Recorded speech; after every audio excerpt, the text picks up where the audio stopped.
তাহিরি সাহেব যদি বলে আমার বললেন আমি টেলিফোন করব, ও পারে না আমার সাথে বুকে বুক লাগে না।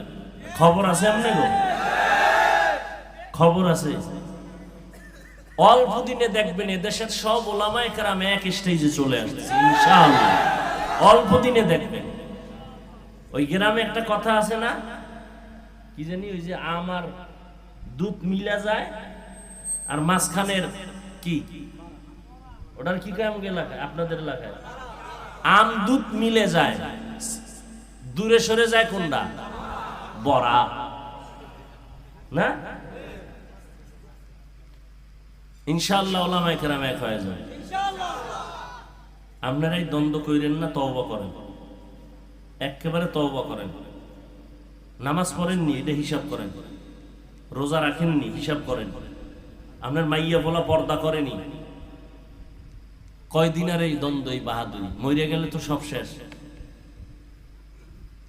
আমার ভক্ত যদি একটা মইরা যায়, আমি আইয়ে কম তোর সংসার আমি চালাম না, তো কেন এই হুদা হুদা দ্বন্দ্ব করেন? নিজের সংসার ঠিক করেন, মাইয়া ফলাডিরে মানুষ বানায় যান, অন্তত ওরা দোয়া করবে, কবরে সওয়াব পাবেন। এই আকাম সাকাম বাদ দেন, আলেমদের বিরুদ্ধে লাগা বাদ দেন, এটা আপনাকে কাম না, এটা রসুলের আদর্শ না। কোন আলেম বলে নাই যে আর এক আলেমের বিরুদ্ধে লাগো, ওটা যদি আরো 15-20 বছর আগে যদি এরকম কিছু বইলা থাকে, এই যুগে বলার উপায় নাই। দেখেন না, একটা ভুল করে লইয়া পড়ে, সব সতর্ক হয়ে গেছে, হুজুরেরাও বক্তারাও সব সতর্ক। টুকটাক ভুল যা হইছে, এখন আর সবাই কথা বলতেও সাবধান, কদম দিতেও সাবধান। মাঝে মাঝে তো এয়ারপোর্টে যাই, ওয়াজে যাই, ওই উত্তরবঙ্গে বিভিন্ন চট্টগ্রাম, এখানে তো এয়ারপোর্টে গেলে বহু বক্তার সাথে দেখা হয়, বিভিন্ন লাইন দেখলেই বুকের সাথে বুক, নাম কমু না, এই হেগো বক্তা হেনে আছে, আমি নাম কইতাম না, ভাই চা খেয়ে যান, আমি কিনা বিমানের টাইম নেই, ও ছবি একটা তুইলা নিচে পিছন দিয়ে টের পাই নেই, নাম কইলে হেনে সবাই চিনি।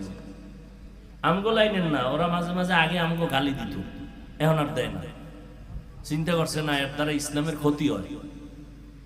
বেঈমানরা হাসে, দেখছো মুসলমানের কেমনে গালি দেয়। এই জন্য এখন আমাদের বক্তারাও মোটামুটি সংযত হইতেছে। দোয়া করি আল্লাহ সমস্ত উলামায়ে কেরামদেরকে আরো সংযত হওয়ার তৌফিক দান করেন, দ্বন্দ্ব ছাড়েন।